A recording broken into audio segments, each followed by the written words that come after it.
dan salam sejahtera bagi kita semua. Yang saya hormati Bapak Direktur, Dewan Juri, guru-guru, dan teman-teman yang saya sayangi. Pertama kali, mari kita panjatkan puji syukur kita kepada Tuhan Yang Maha Esa. Karena berkat-Nya, kita masih dapat melaksanakan kegiatan bulan bahasa dalam keadaan kita saat ini. Perkenalkan, nama saya John Marco, dan saya akan mewakili kelas 71 dan ingin menyampaikan pidato saya tentang COVID-19 dan dampaknya bagi saya dan kita semua. Seperti yang kita ketahui, penyakit COVID-19 telah menginfeksi jutaan orang dan telah merenggut ribuan jiwa. Di Indonesia sendiri, dapat kita lihat di kota-kota yang padat penduduknya, seperti Jakarta, Bogor, Tangerang, dan Pekanbaru yang masih berada di zona merah. Penyakit COVID-19 merupakan penyakit pernapasan yang menular melalui air liur, bersin, dan batuk. Penyakit ini yang dimulai dari Wuhan, Cina, telah menyebar di berbagai daerah dan berbagai negara, termasuk negara kita, Indonesia. Dampak wabah virus corona tidak hanya merugikan kesehatan kita, bahkan turut mempengaruhi perekonomian negara-negara di dunia, tak terkecuali Indonesia. Ekonomi global melambat.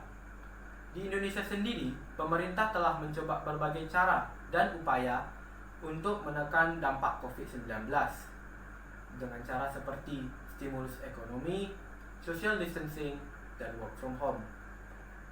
Bahkan di beberapa daerah, pemerintah memutuskan untuk melaksanakan PJJ atau pembelajaran jarak jauh dengan menggunakan media digital. Nilai ekonomi yang menurun tersebut membuat pelaku usaha melakukan efisiensi untuk menekan kerugian. Ini menyebabkan banyak pekerja dan perusahaan dirumahkan atau bahkan diberhentikan. Ini juga membuat nilai pengangguran meningkat dalam berbagai bidang yang terdampak oleh COVID-19. Dalam konteks pertahanan, virus COVID-19 mengancam pertahanan dan keamanan negara Indonesia, sebab salah satu kebijakan pemerintah, yaitu lockdown, tidak efektif bagi masyarakat Indonesia, sebab banyak warga negara Indonesia tidak mematuhi kebijakan tersebut, melumpuhkan ekonomi lebih jauh, dan membuat meningkatnya nilai kriminalitas yang menimbulkan keresahan warga. Maka dari itu, mari kita sebagai warga negara Indonesia yang patuh kepada pemerintah melaksanakan program pemerintah dengan 3M, yaitu mencuci tangan, menjaga jarak, dan memakai masker. Bila 3M ini digunakan, maka kita memiliki risiko yang lebih rendah terhadap virus corona. Mari kita mulai dari diri sendiri kita sendiri. Demikianlah pidato saya. Semoga kita tetap berada di dalam lindungan Tuhan. Salam sehat dan tetap semangat. Terima kasih.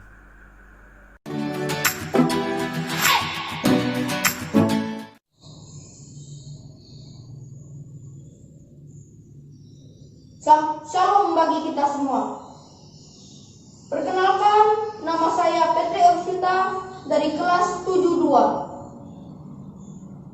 Tidak lupa kita panjatkan terima kasih kepada Tuhan Yang Maha Esa, sehingga pada saat ini kita bisa berkumpul dan saya bisa menyampaikan pidato saya. Yang saya hormati Bapak Ibu Guru SMP Kristen Kampung Kudus, dan yang saya hormati Bapak Ibu Dewan Juri, dan yang saya kasihi teman-teman saya yang sedang menonton saya pada saat ini. Saat ini saya akan menyampaikan pidato saya dengan judul COVID-19. Sahabat siswa, ketika kita menggunakan masker, berarti kita berdamai dengan kehidupan. Mengapa? Karena di era pandemi saat ini, manusia tak hanya dituntut untuk mengubah cara hidup, tetapi juga hakikat hidup. Secara metaforis, hakikat hidup adalah berjalan, melangkah, dan menggapai. Tak hanya dengan tenaga, tetapi juga bisa dengan berdoa. Masker sudah menjadi kebutuhan pokok bagi kita. Semua orang wajib menggunakan masker. Masker tak hanya digunakan bagi mereka yang melakukan aktivitas outdoor, tetapi juga bisa digunakan bagi mereka yang melakukan aktivitas indoor. Sahabat siswa, dulu sebelum adanya penulisan ini, akan terlihat aneh jika kita menggunakan masker saat melakukan aktivitas sehari-hari. Tapi kini, malah sebaliknya, akan terlihat aneh jika kita tidak menggunakan masker saat melakukan aktivitas sehari-hari. Sahabat siswa, marilah kita budayakan menggunakan masker. Jadikanlah masker sebagai norma kehidupan yang tak terpisahkan dari hidup kita. Masker kita gunakan di mana saja dan siapa saja. Mau di kantor-kantor, di tempat belajar, di jalan-jalan. Semua orang wajib menggunakan masker. Terlepas dari apakah mereka menggunakan masker sesuai kehendak sendiri atau terpaksa. Karena di era pandemi saat ini, adanya aturan oleh pemerintah supaya kita menggunakan masker. Kita menggunakan masker supaya kita terlindungi dari percikan air liur yang menjadi sumber utama dari penyebaran COVID-19. Sahabat siswa, ketika kita menggunakan masker, berarti kita berdamai dengan kehidupan. Karena kehidupan hanya ada dua pilihan, mengalahkan atau dikalahkan. Terima kasih.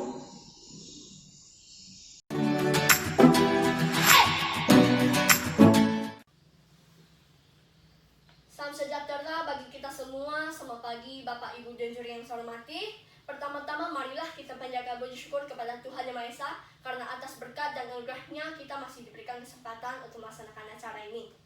Pada saat ini saya akan menjelaskan dan menyampaikan dampak negatif virus corona terhadap dunia pendidikan di Indonesia. Virus corona adalah virus yang menyerang sistem pernafasan manusia,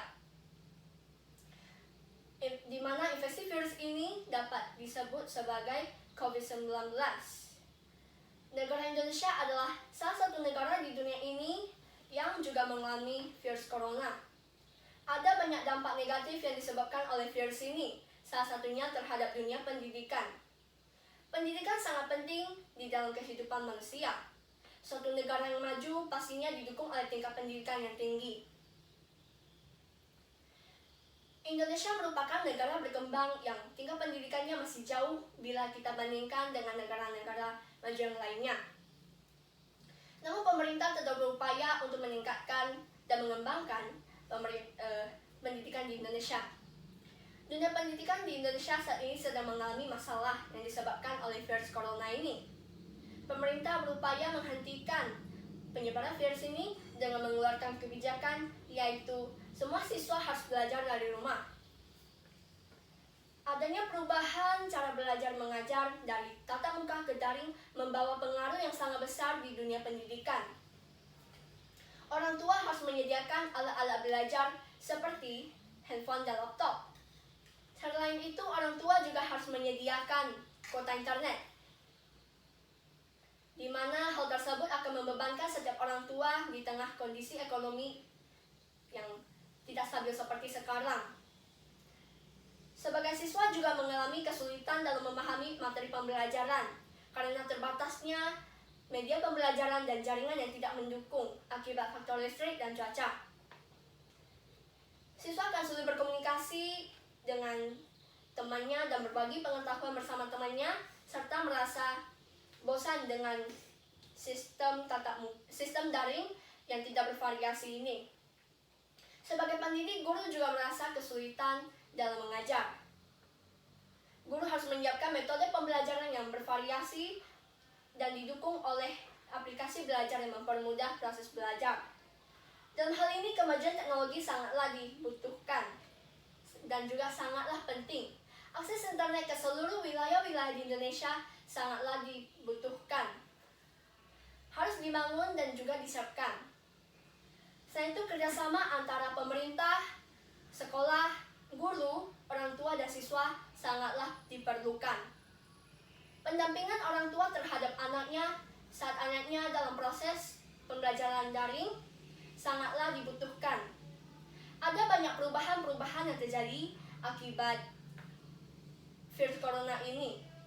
Namun marilah tetap semangat untuk belajar.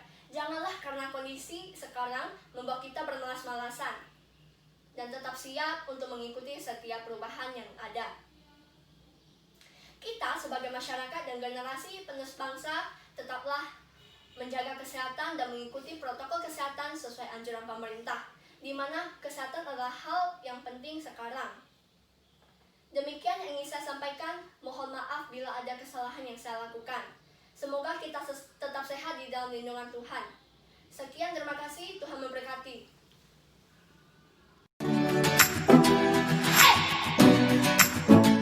Selamat pagi, salam sejahtera bagi kita semua. Perkenalkan, nama saya Teoli Kudus Laban dari kelas 82. Yang terhormat Bapak Kepala Sekolah SMP Kawah Kudus Selat Panjang. Yang terhormat Panitia, Dewan Juri, serta Bapak Ibu Guru SMP Kawah Kudus Selat Panjang.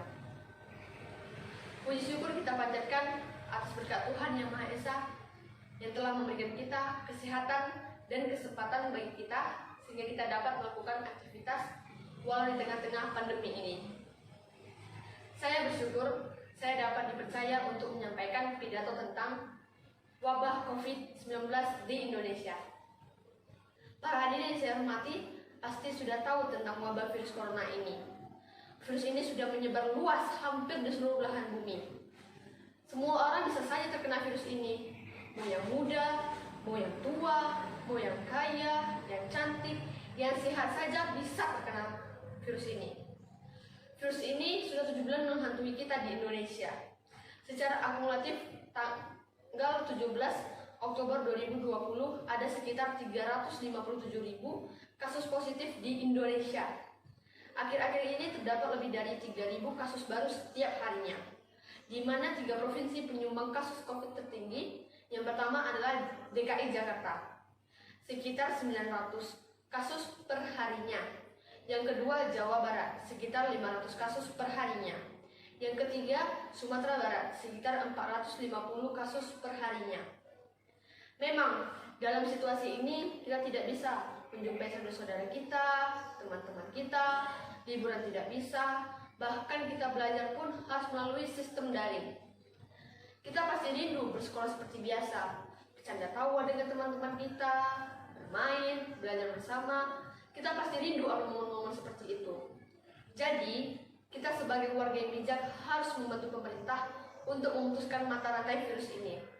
Caranya, jangan keluar rumah jika tidak terlalu penting. Tetapi, jika memaksa, pakailah masker. Tetap jaga jarak, rajin cuci tangan. Banyak lagi yang bisa kita lakukan untuk pencegahan ini. Namun, ada aja orang yang keras kepala. Mengikuti protokol kesehatan tidak mau, memakai masker pun tidak mau. Orang-orang seperti inilah yang meningkatkan jumlah pasien COVID. Kasihan tim tenaga medis di sana, berjuang, menahan lapar, menahan haus, menahan pengap di APD mereka. Jika kita benar-benar mengerti apa yang mereka rasakan, taatilah protokol kesehatan, ikuti anjuran pemerintah. Pemerintah juga sudah melakukan berbagai upaya seperti membagikan masker kepada masyarakat, memberikan paket data gratis kepada pelajar-pelajar, memberikan kartu prakerja kepada korban PHK. Banyak lagi usaha yang telah mereka lakukan. Tetapi usaha mereka ini akan sia-sia jika kita tidak mengikuti protokol kesehatan. Jadi, mulailah biasakan hidup bersih. Jika tidak terlalu penting, jangan keluar rumah. Kesehatan itu mahal. Lebih baik kita mencegah daripada mengobati. Karena belum tentu kita bisa sembuh jika kita sudah terpapar virus ini. Ingat, tetap ikuti anjuran pemerintah, tetap ikuti protokol kesehatan, dan stay safe. Sekian pidato dari saya, kurang lebih saya mohon maaf. Terima kasih.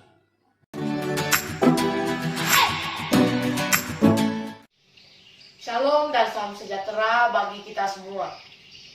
Yang terhormat Bapak Ibu Dewan Juri, Kepala Sekolah dan Majelis Guru, serta yang saya sayangi, siswa-siswi SMP Kristen Camp Kudus Lapanjang. Puji syukur kita panjatkan kepada Tuhan Yang Maha Esa karena sudah memberikan kita kesehatan dan juga kekuatan sehingga kita dapat melaksanakan kegiatan bulan bahasa. Perkenalkan, nama saya Derek dan saya merupakan perwakilan dari kelas 91 untuk mengikuti perlombaan baca pidato bahasa Indonesia. Tema yang akan saya bawakan pada pidato saya hari ini adalah ayo sama-sama mencegah COVID-19. Sudah kurang lebih 8 bulan virus corona ini menghantui kita semua. Bukan hanya di Indonesia, tetapi di seluruh tempat yang ada di dunia ini. Segala usaha sudah dilakukan oleh pemerintah, tetapi hasilnya bukan semakin berkurang. Malahan hampir setiap hari kita melihat jumlah penambahan pasien COVID-19 di Indonesia. Dan setiap hari pula kita melihat berita tentang jumlah orang yang meninggal dan jumlah orang yang sembuh. Kita akan merasa sangat senang dan semangat kembali ketika kita mendengar berita bahwa pasien sembuh lebih banyak daripada yang meninggal. Tetapi semangat dan rasa senang tersebut redup kembali ketika melihat penambahan pasien COVID-19 di Indonesia yang bertambah banyak dari hari ke hari. Yang dikarenakan banyaknya masyarakat yang tidak mau memakai masker, tidak mau menjaga jarak, dan remeh terhadap cuci tangan. Tak jenuh pemerintah mengingatkan kepada kita semua, cucilah tanganmu, kenakan masker, hindari kerumunan, dan keluar rumah seperlunya. Hingga seruan-seruan ini seperti sudah menjadi mantra bagi kita untuk bersikap hati-hati dimanapun kita berada. Apakah kalian tidak capek menghadapi kondisi seperti ini?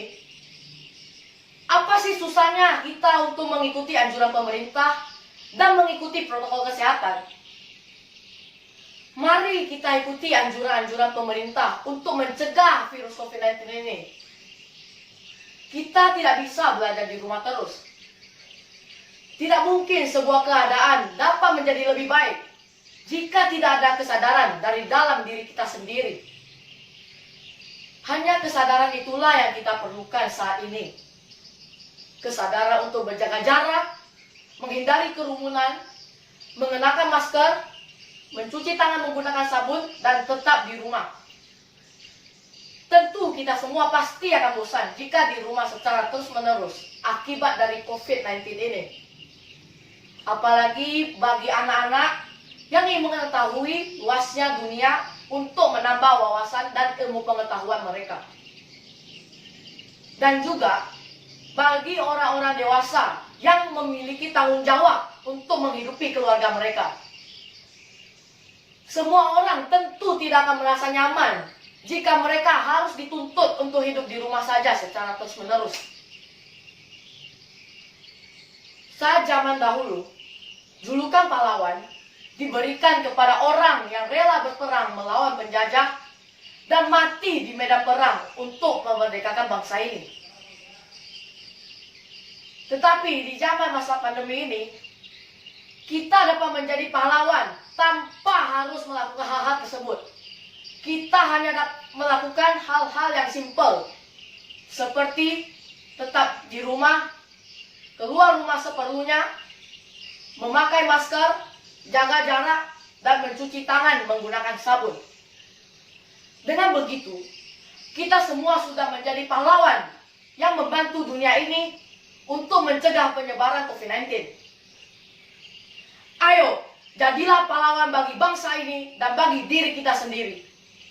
Sekian pidato saya pada hari ini. Semoga pidato ini dapat bermanfaat bagi kita semua. Mohon maaf jika ada kesalahan penyampaian kata dalam pidato saya. Terima kasih. Shalom dan salam sejahtera bagi kita semua. Nama saya Laveni Sinderin, Pertama-tama, saya ingin mengucapkan puji syukur kepada Tuhan atas kesempatan yang diberikan kepada saya pada hari ini untuk dapat berpartisipasi dalam lomba pidato. Semoga Tuhan selalu memberikan keberkahan kepada Anda semua yang telah bersedia meluangkan waktu untuk mendengarkan saya berbicara. Bapak, Ibu, dan saudara-saudari yang saya hormati, pada kesempatan kali ini saya ingin menyampaikan sebuah pidato mengenai virus yang menjadi isu besar bagi berbagai negara pada saat ini, yaitu mengenai COVID-19. Saudara-saudari sekalian yang pasti sudah ketahui bahwa COVID-19 ini membawakan penularan yang besar bagi kita semua. COVID-19 ini mengubah kehidupan kita yang normal menjadi tidak normal dan mengubah kehidupan kita yang tidak normal pun menjadi normal. Dan hal ini akan terus berlangsung selama pandemi COVID-19 ini belum berakhir. Masalahnya, bagaimana caranya kita untuk mengakhiri pandemi COVID-19 ini? Mungkin orang-orang akan berkata penanganan dari pemerintah merupakan hal yang sangat penting dalam pandemi ini. Jika pemerintah kurang efektif dalam menangani penyebaran, maka akan sangat berdampak buruk bagi negara Indonesia. Ya, itu benar. Penanganan dari pemerintah merupakan hal yang sangat penting. Berdasarkan data dari pemerintah, penanganan COVID-19 di Indonesia ternyata cukup baik. Persentase kesembuhan Indonesia mencapai 74,9%, sedangkan persentase kesembuhan dunia mencapai 74,43%. Dalam jumlah kasus, Indonesia juga jauh lebih baik dibanding dengan negara lain dalam jumlah penduduk yang besar. Dalam keadaan seperti itu juga, Indonesia berusaha mencapai titik keseimbangan yang sangat baik. Maka pencapaian ekonomi di Indonesia juga tidak buruk dibanding dengan negara lain. Dengan hasil penanganan sebagai rupa, saya sangat bangga atas negara saya sendiri. Semoga hasilnya akan jauh lebih memuaskan nantinya. Sekarang, saya ingin mengungkit tentang unsur penting lain yang sangat berpengaruh juga, yaitu kerjasama dari warga negara sekalian. Saya masih melihat ada warga negara yang keluar tanpa memakai masker. Saya juga sering melihat banyak anak kecil yang bermain di gang dekat rumah saya seperti biasanya, bahkan mereka berteriak di mana-mana. Mungkin di sini saudara-saudara sekalian akan berkata, oh wajar kan maskernya gak nyaman dipakai, gak harus selalu dipakai. Oh wajar kan anak kecil suka bermain, biarkan mereka bermain, mereka masih kecil. Pemikiran seperti inilah salah saudara-saudara sekalian. Masker itu membawakan dampak baik bukan hanya untuk ke diri sendiri, tapi ke orang lain juga. Masker mengurangi kemungkinan dalam penyebaran COVID-19 ini. Dengan memakai masker, kita tidak mudah kena COVID dari cairan hidup orang lain, dan kita juga tidak akan menyebarkan ataupun cairan hidup kita tidak akan bertebaran kemana-mana. Hal ini akan mencegah penularan dari diri sendiri ke orang lain dan dari orang lain ke diri sendiri. Walaupun masker tidak nyaman, seharusnya kita semua tetap pakai ketika sedang ada di luar rumah. Memakai masker sudah menjadi kewajiban teman-teman. Maka untuk mencegahi masalah ketidaknyamanan, carilah masker yang menurut saudara-saudara sekalian yang paling nyaman dipakai. Mau itu masker sekali pakai, ataupun masker kain, ataupun masker bermerek, carilah yang ternyaman ya. Terserah saudara-saudara sekalian. Ketidaknyamanan masker tidak boleh menjadi alasan kita untuk tidak memakai masker. Untuk masalah anak kecil yang bermain di luar, ya saya tidak berhak untuk melarang. Namun di sini saya akan memberikan saran kepada Anda semua, bukan hanya untuk anak kecil juga. Kalau tidak ada urusan penting, tolong jangan keluar dari rumah. Pembatasan sosial sangat-sangat penting pada saat ini. Padahal warga negara yang meminta agar pemerintah melakukan hal yang terbaik dalam penanganan. Tetapi kenapa malah warga negara yang kurang peduli sama COVID-19 ini? Bukannya aneh. COVID-19 ini serius tetap penyebarannya, dan ini menjadi masalah yang sangat besar bagi kita semua. Jadi kenapa kita tidak memprioritaskan kesehatan dulu dibanding bermain sementara ataupun kumpul bareng teman yang merupakan kesenangan sementara ini? Kita semua tidak tahu nanti selanjutnya akan terjadi apa. Jadi tolonglah untuk saudara-saudari sekalian agar beraksi sebelum terlambat. Bukan pemerintah yang harus berkorban dan bekerja saja, tapi kita juga harus demi mengakhiri COVID-19 ini. Aksi kecil yang kita lakukan